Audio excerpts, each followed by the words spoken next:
Welcome to the 48 Laws of Seduction. I'm Josh Barr, and in this video series, I will talk about the 48 Laws of Power in the context of everyday modern seduction.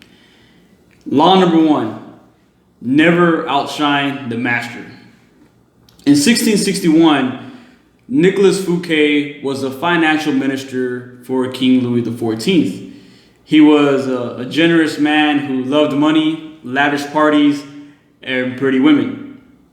Feeling that he was losing the king's favor, he decided to throw the most extravagant party the world had ever seen. He invited the greatest minds and had some spectacular events for the party. As spectacle after spectacle went on, the great food, the plays, the fireworks, people smiled and praised Nicholas for hosting and throwing such an awesome, extravagant party. The next day, Nicholas finds himself arrested, where he is imprisoned for 20 years. The problem was that even though he threw the party in honor of King Louis XIV, as the spectacles and surprises revealed themselves throughout the night, the party guests would praise Nicholas and not King Louis XIV. King Louis was arrogant and insecure, and he loved being the center of attention. So when people would praise Nicholas, he felt that Nicholas was using his wealth, was flaunting his wealth and showing off, versus feeling the star of the show, of his own party. And the story after that is the story of Galileo, where back in the 1600s, scientists would gift their inventions to affluent people in hopes of receiving monetary gifts or affluence to keep on with their research. In 1610, Galileo discovers the four moons of Jupiter, and he decides to make it a cosmic event praising the Medici family and naming the four moons, or not naming, but honoring the Medici family with the four moons. The reason he did that was, obviously the Medici family were very wealthy and had influences, but before that, in 1540, Cosimo I had made Jupiter the mightiest of the gods and a symbol of the Medici family, transcending politics and banking, aligning himself with Jupiter. Being that Cosimo II had just come into power, and he had three brothers, Galileo spun the narrative that the Jupiter and the four moons aligned with Cosimo I being the founder of the Medici dynasty, and Cosimo II and his three brothers, or the four sons. And the way the four sons revolved around Cosimo I is the same way the four moons revolved around Jupiter. So Galileo had an emblem with Jupiter sitting on a cloud with the four moons revolving around Jupiter, and he presented that emblem to Cosimo II as a sign or a symbol to his lineage to the stars, giving the praise to the Medici family. Cosimo II, in turn, honors Galileo and commissions him to be the court philosopher, court mathematician, and gives him a full salary. Therefore, Galileo didn't have to beg or give away inventions in hopes of receiving monetary or financial security now that he had a full salary. This is important because the Medici family didn't care about the science or the truth. They wanted the praise and the glory and have their name associated with greatness. Even though Galileo did all the work and the scientific research and the discovery, he exalted the Medici family's name by linking them to the stars and the lineage of Jupiter. He made them shine brighter. And in turn, the Medici family, or Cosimo II, gave Galileo a full salary. Now, going into seduction, to modern seduction, the first thing that comes into my mind is something Mystery would say. He who opens a set owns a set or controls a set.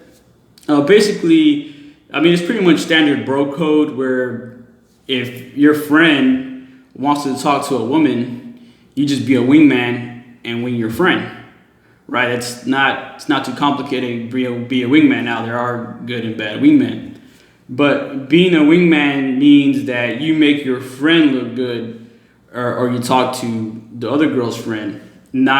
It doesn't mean if your friend wants that girl, you go over there and outshine him or DHV and make yourself look good and make him look bad so you can get the girl. Like, no, that's like the total opposite, right? You want to make your friend look good or even better so that girl can be interested in your friend, hopefully, right? That's kind of the simple version without thinking about, but that's just simple pickup. That's just, a low level of law number one in terms of seduction. If we expand to group seduction or grander seduction, the other scenario I think of is club owners, bar owners, and house parties. So, for example, when someone hosts a house party,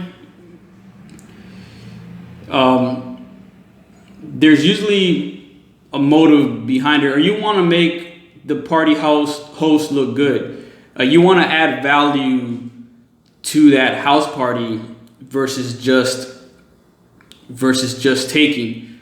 So, for example, if you go to a house party and the host is interested in a particular woman and you cock block the host, chances are that you're not going to be invited back to any more parties.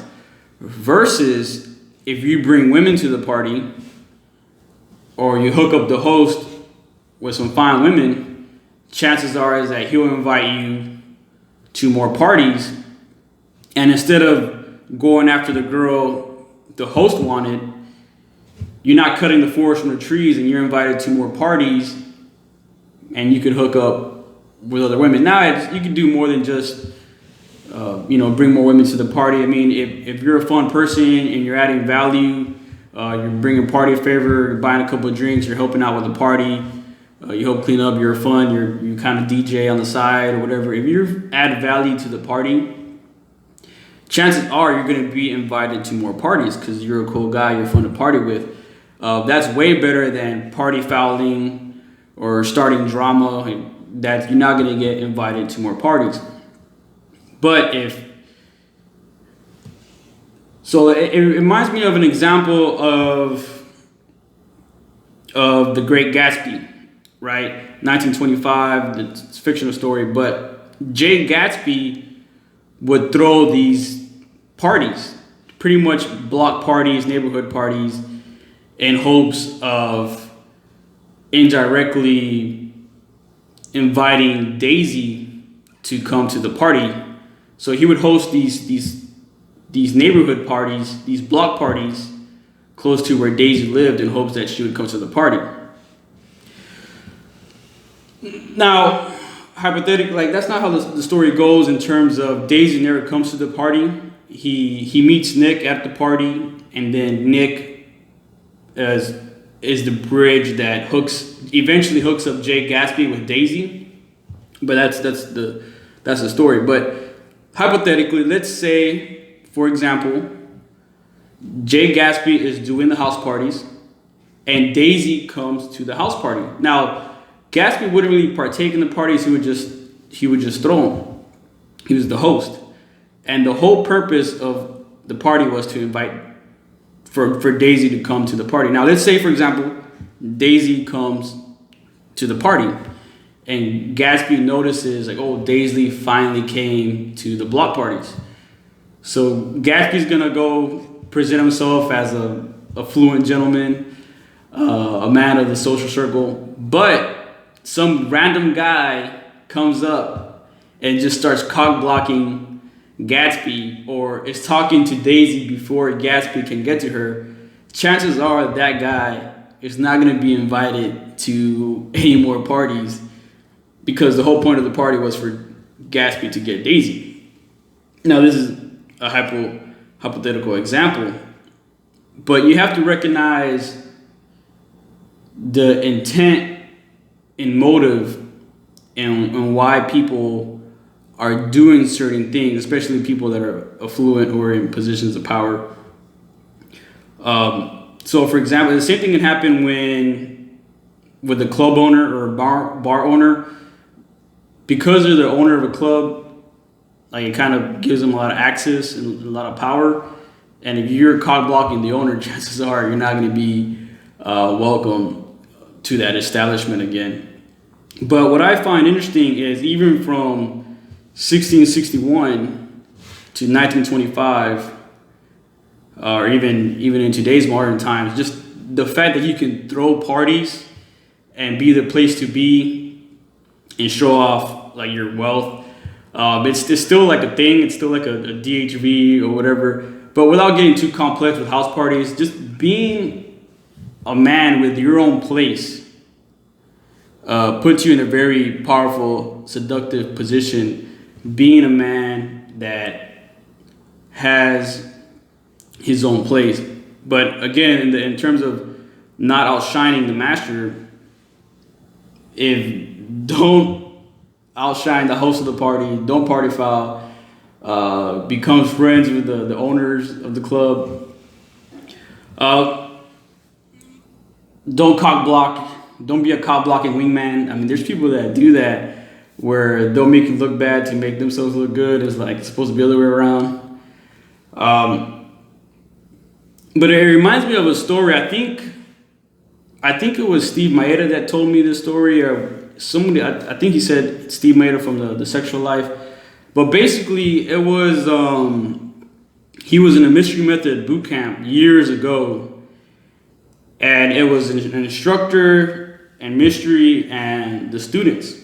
So in the beginning of the boot camp, mystery or the instructor was, raise your hand if you slept with a woman. So, like, the guys raise their hand. Raise your hand if you've raised, or keep your hand raised. Raise your hand and leave if you've slept with more than 10 women, and a couple hands went down. Raise your hand if you slept with more than 20 women, and then more hands went down. And then they went to 50, and most of the hands went down, except there was this Brazilian jiu-jitsu guy, or an American that went to Brazil to study Brazilian jiu-jitsu, and he lived in Brazil for a while, and now he was back in the States or something like that. This Brazilian jiu-jitsu guy. So it's the instructor, the jiu-jitsu guy, and mystery, and like, oh, raise your, have you been with 100 women? And the instructor lowers his hand down, and at this point it's just mystery and the Brazilian jiu-jitsu guy. So, all right, so have you been with more than 150 women, 200 women, 250 women, 300 women? And they're just like, mystery and the jiu-jitsu guys are both just looking at each other, And then all the other students are just looking at this jujitsu guy like, oh, 400 women, 500 women. And then Mitch was like, get your fucking hand down and get the fuck out of here, man. So it was just like, I just thought it was fucking funny because it was just two guys like bidding on who slept with the most women. And like, I mean, obviously, like, if you slept with like 400 women, 500 women, like, you don't need to take this pickup boot camp, right? And it became like this bidding war. And, by default, like, Mystery has to have his hand up. But this one guy just kept having his hand up. So it was just like, Mystery can't lower his arm down because, like, I mean, at least back, even in today's modern time, like, what's your final score, bro? What's your final score? So, like, even, back then it was kind of like, what's your notch count? So this guy was making Mystery look bad, or he would have made him look bad. So they decided to kick him out. Whether it was true or not is whatever. But that was just a funny example of outshining the master. So they kicked him out. But yeah, you gotta be conscious, and it is interesting where if the Brazilian Jiu-Jitsu guy was beating himself, and he had a lot of women in Brazil due to the sexual culture, or he was an alpha male, whatever. It kind of worked against him, even if it was true or not.